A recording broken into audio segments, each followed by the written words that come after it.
Hey, good Shabbos, good Shabbos, good Shabbos, good Shabbos, good Shabbos, good Shabbos, good Shabbos, good Shabbos. Hey, good Shabbos, good Shabbos, good Shabbos. Gevalt, we're coming into Shabbos, the holy Shabbos. Unbelievable. Shabbos we know is above time, right? Shabbos is Lamala Ma'azman, it's Mein Olamava, it's mamish like a taste of the coming world. Right? Rav Natan says something about time that I think is very, very, very important for everybody to know. That time really doesn't exist. There is no time. Because the shorish of time, the root of time, where time comes from, the spiritual, we said everything physical in this world has, a spiritual, it's just like a physical garment manifestation of something spiritual above. So this concept, this idea of time, its root, where it comes from in the upper worlds, is a place called above time, no time, which means really in the essence time doesn't exist. The only existence of time is for the koach habechira, in order so that we have a freedom of choice. So Rav Natan says that he brings it from one of the Sfarim, I'm not sure which book it was, but he says that Ein aveda k'avedat hazman. There's no loss like the loss of time. Because time is like, because we're in this world with freedom of choice, we have this Amalek that, we can't wipe out. Even when Yoshua fought him and he wasn't allowed to wipe him out completely. Like Rashi there says that he just cut the heads off of the heads, some of the leaders, Shei Giborim, Giborav, but he couldn't wipe him out completely, because if you wipe out Amalek completely, basically Amalek we know is Reshit Goim Amalek. It's the headquarters of all the evil force in the world. So if you wipe it out completely, then there's no more Yetzirah, no more pests, no more bad in the world. So there's no freedom of choice. The game over. So that's why it says Milchama LaHashem ba'Amalek midodo. The war, right? The war of Amalek, of wiping out the bad, it all depends on Hashem. It's not up to us. And that's why we say also in this parsha, we said that Moshe Rabbeinu tells us, Hashem ilachem lachem v'atem tacharishun. Hashem is going to do the war and you guys are just going to be silent. So Hashem is doing the war when it comes to wiping out the evil force. Hashem is going to wipe it out when it's time. And until then, we have to basically just go through it and wait. So Rav Natan says that the source of time, right, the shorish of time, comes from above time. And the most valuable thing in the world is the time. And the biggest loss that a person could lose in this world is time. And I was just thinking about time. There's a lot of things connected to time. But, if you think of time, right, what's time? Like, we live in this, existence of, like, there's past, there's future, and then there's the present that we're supposedly in. But if you try point, there's no point that you can point on what's the exact point when the past goes into the future. So we call it like keheref ein, a blink of an eye, like Rabbi Yossi says, bein hashmashot, from when the sun sets till, basically from when the day ends and the night starts, that going from light to dark is, it's like a blink of an eye. Keheref ein. Rabbi Yossi holds that it's ben hashmashot. We hold according to halacha, I think it's like 13 and a half minutes.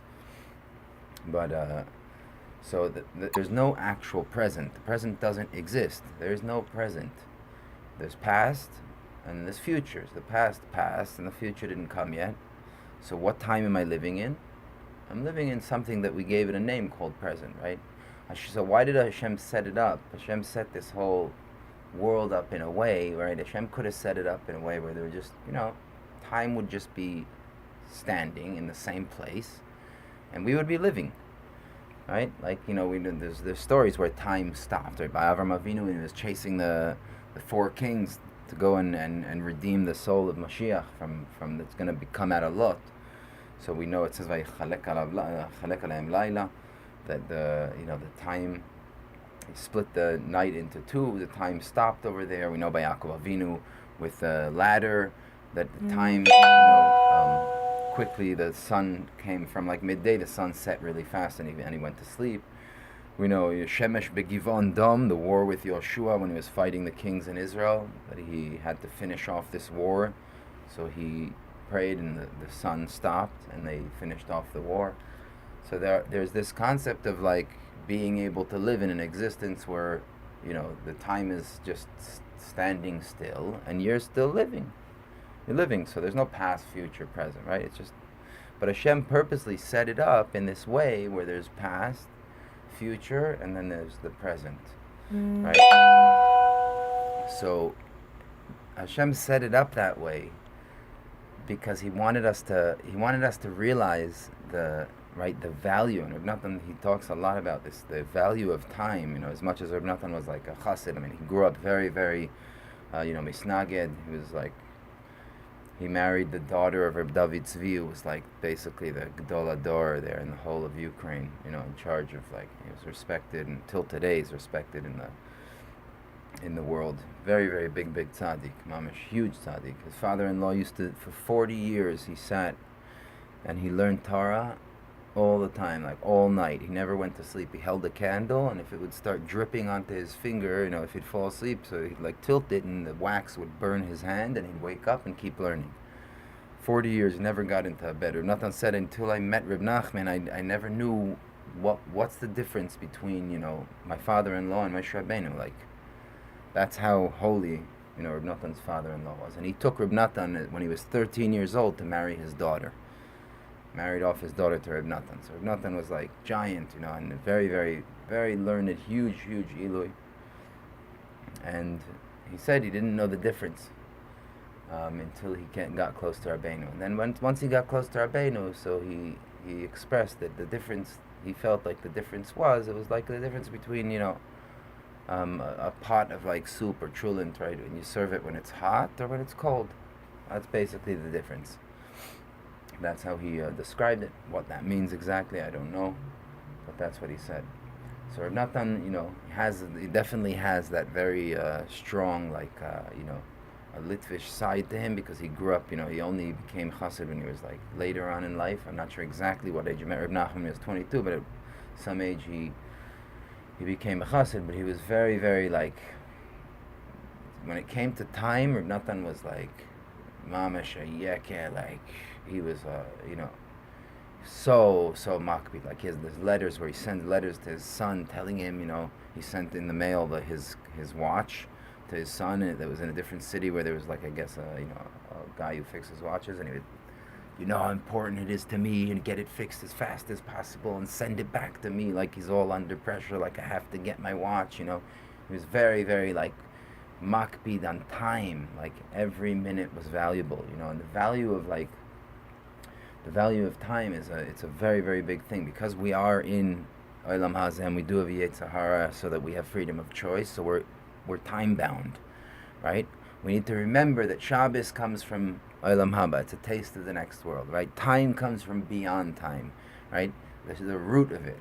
So you're always, on one hand, when it comes to the way you're acting in the world, you're acting like there's time, and there's like Reb Natan says, the way you need to act in the world, physically, when you go and do stuff, somebody looking from the outside will think this guy thinks that it all depends on him.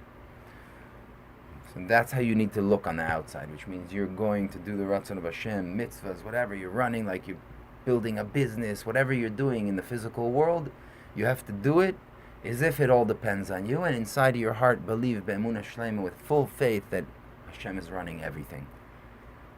But you can't just sit back and let Hashem run it. You have to go and do it and get things done and use your time, right? How many times, I'm sure everybody will connect to, those moments where you're sitting and you're thinking wow, what am I doing with my time? I have 24 hours in the day. Okay, I sleep, let's say 8 hours, 10 hours even. What do I do with the rest of the day? There's so many hours, so much time that just disappears and it's gone. And I think this is one of the secrets that, the secret of time is of watching the time and protecting the time and valuing every single minute and every single thing that I can do with this time, is maybe it's connected to the what I said earlier about the cloud. That there was the cloud in the daytime that was guiding them, showing them the direction where to go, and in the nighttime it was the pillar of fire. And so this it says over there. If you look in Rashi, in the commentary, it says that each one of them, right, had its time, meaning the cloud was during the daytime, and the fire came in at night.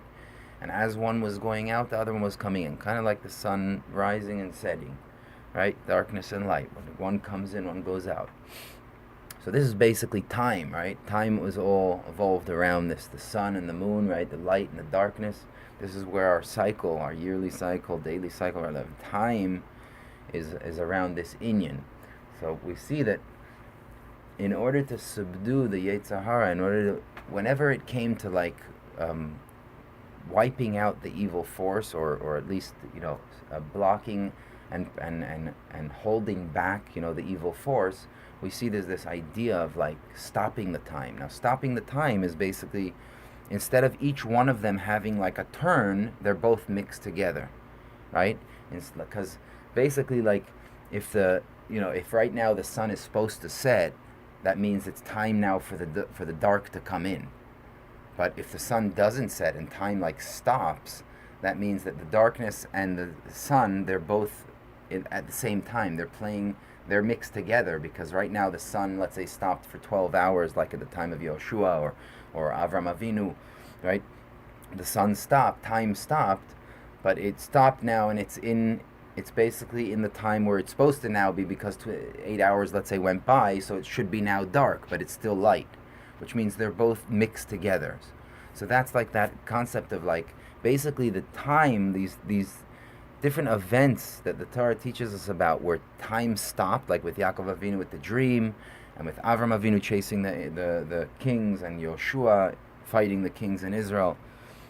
It basically means that the time down here that is, that we live with, right? We said the root of it is above time, so it basically, that light of above time shined down, and time just got canceled. So also here on earth, we got a ha'ara, where time actually stopped.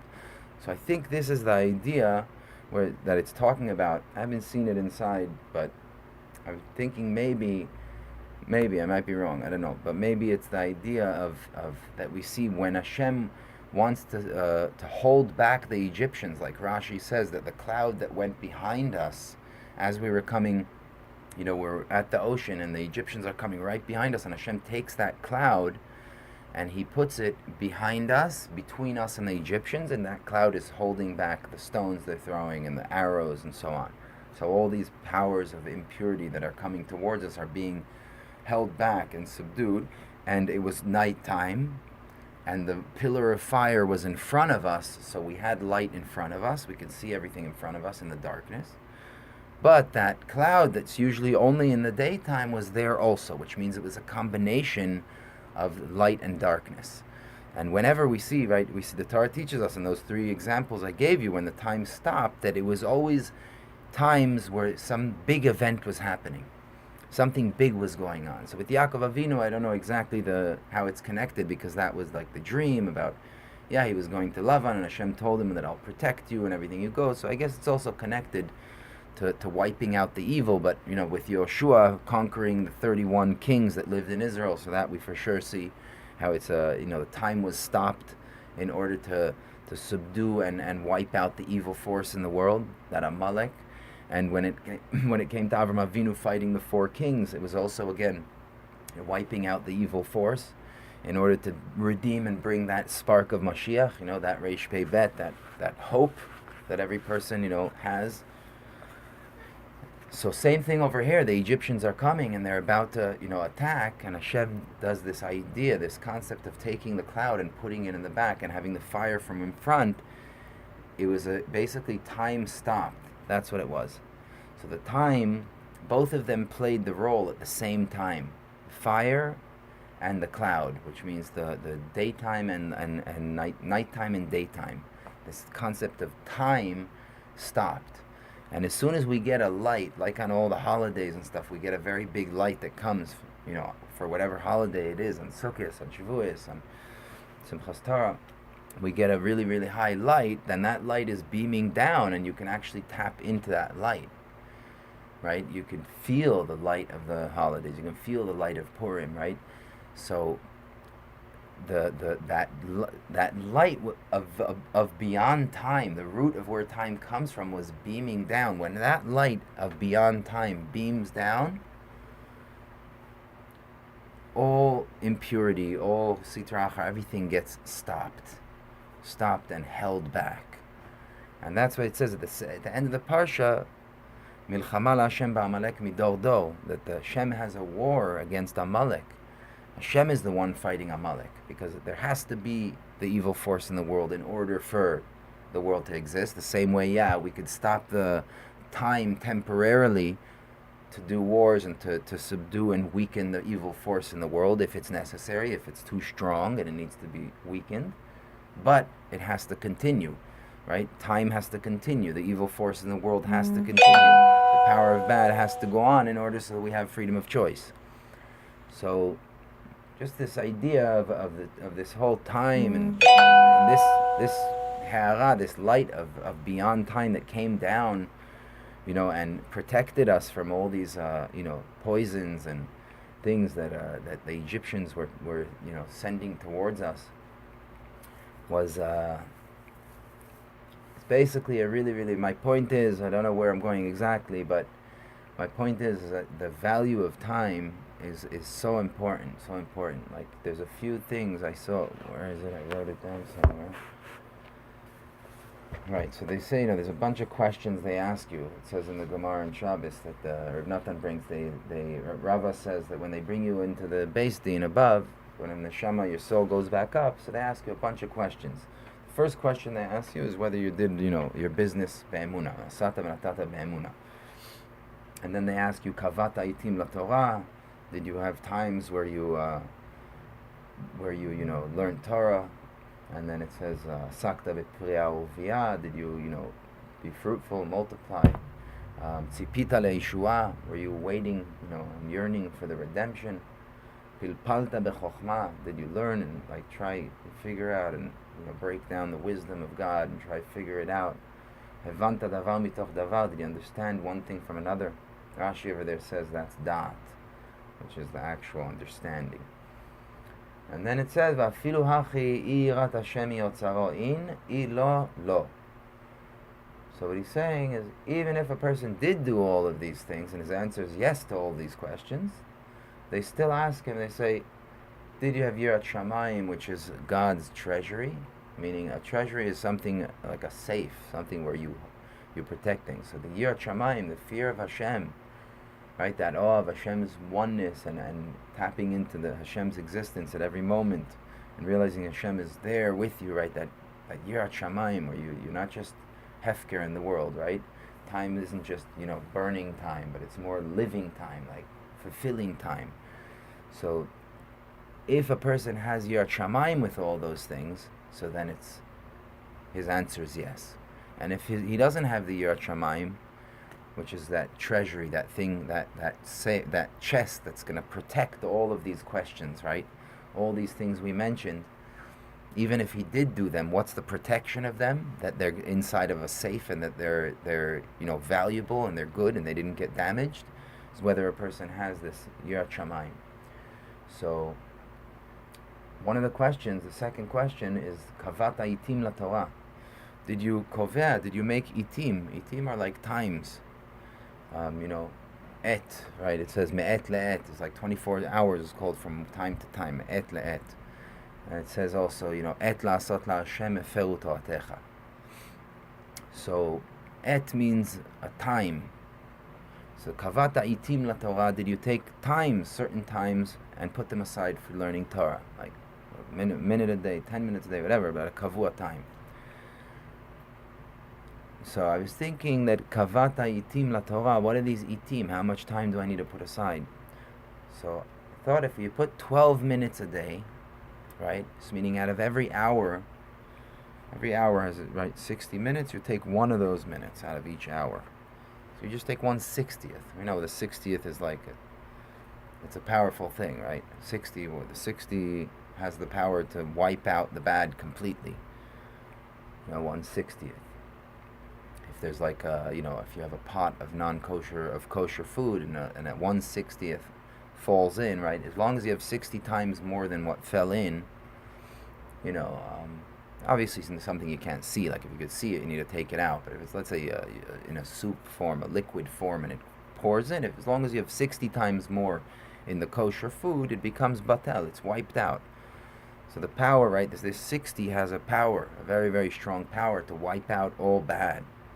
So you take 1 minute out of the 60, right? 1 minute out of the 60, and you do it 12 minutes a day. 12 minutes to 12 tribes, or Am Yisrael. So how much does it come out? In 1 week, in 6 days, right? Why not Shabbos? Because Shabbos is Shabbos, right? When do you need to do Kviat Itim? When you don't have time, when you're running, you're working, you're busy, right? So you do your 1 minute, 1 minute an hour, 12 minutes a day, 6 days a week, it comes out exactly 72. We know there's 72 holy names, Shemot Kodesh, right? 72 holy names of Hashem. So it says in the Pasuk, Et la'asot la'Hashem, heferu Toratecha. It's a time to do for God. Heferu, we have to go against the Torah, right? So the simple meaning means that if we see there's a situation that if we don't go over something in the Torah now, God forbid, the Torah is going to get forgotten, or there'll be a huge disaster that everybody's going to, do Avodah Zarah, or I don't know what, right? Like Eliyahu Hanavi when he was with all the prophets and he killed all the prophets, right? So Chazal and those things say, Et la'asot la'Hashem, we have to, write down the oral Torah because otherwise it's going to get forgotten. So, Et la'asot la'Hashem, if you take a et, right? Kavata itim la Torah, itim are times, that you make times for learning Torah. So the other pasuk says, Et la'asot la'Hashem, et, a time to do for Hashem, meaning if a person takes a certain amount of time a day and he puts it aside for Hashem, for whatever, for yitbodedut, for daven, for learning, for whatever, doing mitzvahs, anything, doing chesed, right? Anything that is for Hashem, anything that, like Reb Nachman says, anything that has a ratzon, for Hashem, right? There's a ratzon Hashem over there, right? Then it's considered a mitzvah. Even if it's not one of the 613 mitzvahs, if there's a ratzon of Hashem there, that God wants you to do that thing, it's considered a mitzvah. So et la'asot la'Hashem, if you take that time, la'asot, but how much time? How much is the et? So if you do 12 minutes, 6 days a week, it comes out 72, which is 72 names of Hashem. So the 12 minutes, et la'asot la'Hashem, so then heferu Toratecha. Heferu also means like Ephraim, Yosef HaTzadik called Ephraim, he said, Ki Ifrani be'eretz oni, that Hashem multiplied, I was fruitful and multiplied in Mitzrayim. And, Pru Urvu. Urvu comes also, Pru, right? Heferu comes from the same shorish as Peru, which means being fruitful and multiplying. So, even though it's just it's a 1 minute out of the 60 minutes, right? It's 1 minute out of that. It has that power to wipe out all the bad, and not only wipe it out, but to heferu Toratecha, that the Torah will be so fruitful and so powerful, and so it's all a matter. This is why I brought Reb Natan and how much he valued time and how much he did with his time, and he speaks a lot in the Likutei Halachot about the inyan of time, being careful and protecting the time and watching what you do with your time and putting time aside. So that little bit that we think, okay, what's 12 minutes a day, right? Okay, it comes out, in a week, 72, you end up like, I don't know, at the end of the year, probably with a few solid days of learning. Maybe, I don't know, maybe 6 days or something like that. Of solid learning, 24 hours nonstop, right? So the Torah is teaching us et la'asot la'Hashem. If a person takes this et la'asot la'Hashem, even though it's such a small thing, it's going to heferu Toratecha. It's going to make the Torah so fruitful and the Rav Gudlevsky always talks about this and says how many times he finished Mishnah and he finished Tehillim and he finished in the past 35 years, right? He goes around Israel all over the place giving classes, and he takes these little books with him and he reads and he does little bit. And when he gives over Torah, you're blown away. He just knows so much Torah. And he doesn't sit in kollel. He said, I barely have time to learn. He has, I think, like 10 to 12 kids. he has a lot of, a lot of obstacles, but he values. No, Rav Gudlevsky is, I think, in Breslov probably the only Rav that like devoted his entire, avodat Hashem and everything, all of his lectures, everything he does is all about, the value of the Nekudot Havot. This whole thing is called Azamra. That's his Nuah. It's called Azamra, which is basically the pasuk we bring in the Torah of Reish Pei Bet, which is, looking at everything, at yourself and all your good traits and Nekudot Havot, and valuing them and turning them into jewels and stones, and really, so same thing with the time, right? Take those 5 minutes, those 10 minutes, those 12 minutes, but like value them. So, yeah, they're valuable. It's 10 minutes. It's nothing, right? In 24 hours, you take 12 minutes. How much is it? It's nothing. But the amount that a person gets down the road, that you can get out of that small amount, because what happens is, yeah, you'll have your 12 minutes that you have to do, right? But one day you'll be in an awesome mood, and you'll be like learning, you'll be learning, and it's like you're very into it, and that 12 minutes will turn into like an hour and a half, right? And then there'll be other times where you could barely open a book, so you just do your 12 minutes. But if you always have the Kviyat Itim LaTorah, is not just the time you put aside, it's that in itself has it'll grow, and it grows. That's just how it is. A lot of times you open a book and you just get stuck in it for like an hour. You're like, wow, and you just wanted to quickly see something or learn just for a few minutes, and you get stuck. So anyhow, I just wanted to say talk a little bit about the value of time, and tapping into the time is basically like obviously using that time to connect to the Torah, which is above time, right? So if you can connect to anything spiritual that's above time, and you use your time to connect to something that's going to connect you to above time, right? That's when you have that power to wipe out all the klipot, to wipe out all the bad. We said when we get a hara, when the light from the upper worlds, or from beyond time comes down here, it automatically subdues the bad, the klipot. People don't realize how much of their bad and their bad midot and things that they want to overcome, how much, how many things they could just wipe out and get rid of from those tiny little things. And that's basically what I'm trying to say, valuing the small things that we do. Because like, a lot of times, people will look at you and they'll think like, he's a shlamazel, he doesn't learn, he doesn't do this, he doesn't do that. But that's not the way Hashem's looking at it, right? Hashem is looking at it like those little nekudot, those little sparks that a person is grabbing, another one, another one, another one, another one. Like we said, in everything, you can be a Oved Hashem in everything. You could be working on all the midot, you could be working on learning Torah, on davening, on doing chesed, on everything. But a tiny little bit, on your level, that tiny little bit. So as long as you do a tiny little bit in each thing, you're inside the group. You're inside that Avodat Hashem. Okay, you're not an Avodat Hashem that, learns 10 hours a day and davens 15 hours a day. But you're still in that category. You're still inside. You didn't fall out completely where you've given up. And the reason why we give up is because we don't value those few minutes. We don't value that tiny little thing that we do. So anyhow, we should value it and remember that this was basically the downfall of the Egyptians, right?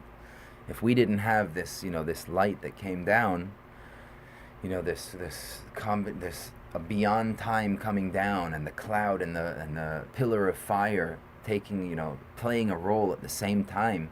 In other words, getting this huge light from down on earth from this place called above time, then we wouldn't be around today. The Egyptians would be able to have achiz on us and wipe us out right there. There wouldn't be the splitting of the sea and all the great, enlightenment and prophecies and stuff that we got.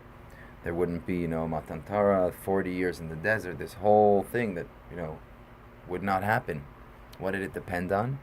It depended on just tapping into above time, tapping in, using your time to tap into above time. And through that, we get Matan Torah and we get to the whole, the whole process of our redemption. Because who doesn't want to, at the end of the day, who doesn't want to be redeemed from everything they're going through, right? We're all living in that Egypt, and we're all, suffering in different ways. Everyone, especially the rich people, They suffer more than anyone. Reb Natan talks about that a lot as well. He grew up actually in a rich family, and he talks about it a lot, that the people outside always think that people who have money are like so happy and so, everything, and everybody's kind of, that's their goal, that's where we got to get. Talking about money and that's a thing that Bezat Hashem will get into that a lot. There's a lot to talk about, the Indian of money, the chase after money. In the lost angels country here, there's a lot of chase after money. So that's another whole thing. But yeah, there isn't lots of happiness and joy over there. It's actually the opposite. And a lot of the people are actually hoping and wishing that they didn't have it, because of all the difficulties that they have because of the money. But I don't know how I got the money. But anyhow, we should have an awesome Shabbos, and or a weekday. I don't know when, if I'm going to send this out before Shabbos. But anyhow, it should be amazing, and we should just continue valuing the little bit that we do, and strengthening ourselves, and looking at it, with real importance, because it's so important. It's so important. Me personally, the past, I don't know, I had some years definitely where I sat and I had kavua, hours and hours of learning every day, but it was very, small periods of time in my life. The majority of the stuff that I've learned, especially Likutei Halachot, because that's my Rebbe, that's my, Reb Shlomo obviously is my holy Rebbe, but Reb Natan's my Rebbe. He's my Rashi and my Rebbe. He's like Moshe and Yoshua. It's actually one, but yeah, he taught me that whole, the valuing of time, and valuing the nikudot avot, valuing the little bit of time. And that's what I did. Like, all the learning that I've done and everything that I've been giving over now, it all comes from, I would say, 85% of it, maybe 80 to 85% of it comes from keeping what Reb Natan said about just continuing, just, put that marker, and you can barely even read, that's how, like, in what a state you're in. Anybody who knows me personally knows that I've been through my ups and downs, to say the least, right? We all have, right? But when I go into downs, right? Earth signs, they're very, very earthy, they can get very into the down, if you know what I mean. Anyhow, so the main thing that gave me the kochot was just continuing. All right, just take that marker. All right, read 10 lines. Just read it. You could do it, read another 10 lines, put the marker. And then suddenly, a few days later, 2 pages, 3 pages, and you're back to the line. That's the mahalach, struggling through, keep doing it. Those few words of itbodedut. And then suddenly, you have a day where you're like, amazing. You get into the itbodedut, you start davening, Tikkun chatzot. Do I do Tikkun chatzot every day? No, I don't do Tikkun chatzot every day. Do I do Tikkun Chatzot sometimes? Yes. Because I haven't given up on Tikkun Chatzot. Do I daven nets every day? I used to daven nets when I was in yeshiva every single day. I had periods in life where every day for a long time, nets. Sun rises, I'm up. Even before the sun rises. Do I daven nets today? No. Today I daven nets. Today I even daven before nets, right? So as long as you don't let go of it, what I'm trying to say is, if you don't let go and you value the nekudot avot, you value the little bit that it's valuable, you say, I know nets is a valuable thing, and I want to daven nets every single day. I want to get up chatzot every single day.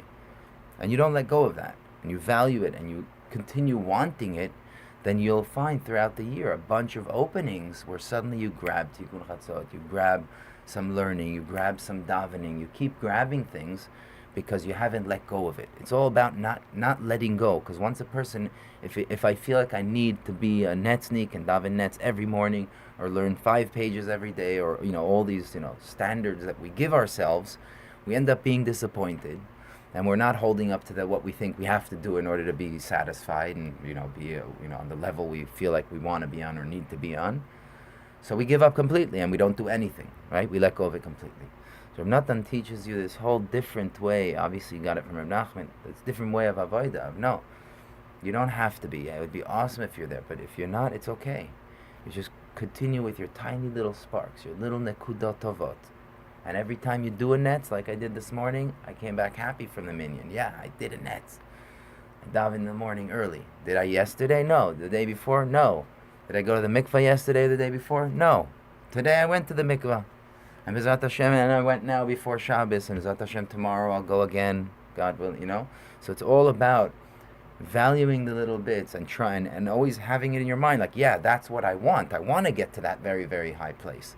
But until I get there, I'm still going to I'll be hanging on to the little strings, right? To the edge of the tzitzit.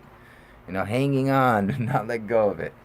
So B'ezrat Hashem, we should just mitchazek and have, have emunah in the tzaddikim and in the eitzas that they tell us, because if we just believe what they tell us and we do it, we see changes really, really fast. B'ezrat Hashem, we should have an awesome Shabbos, great week, we should all be good, everyone should be strong and healthy. Shabbos, Shabbos.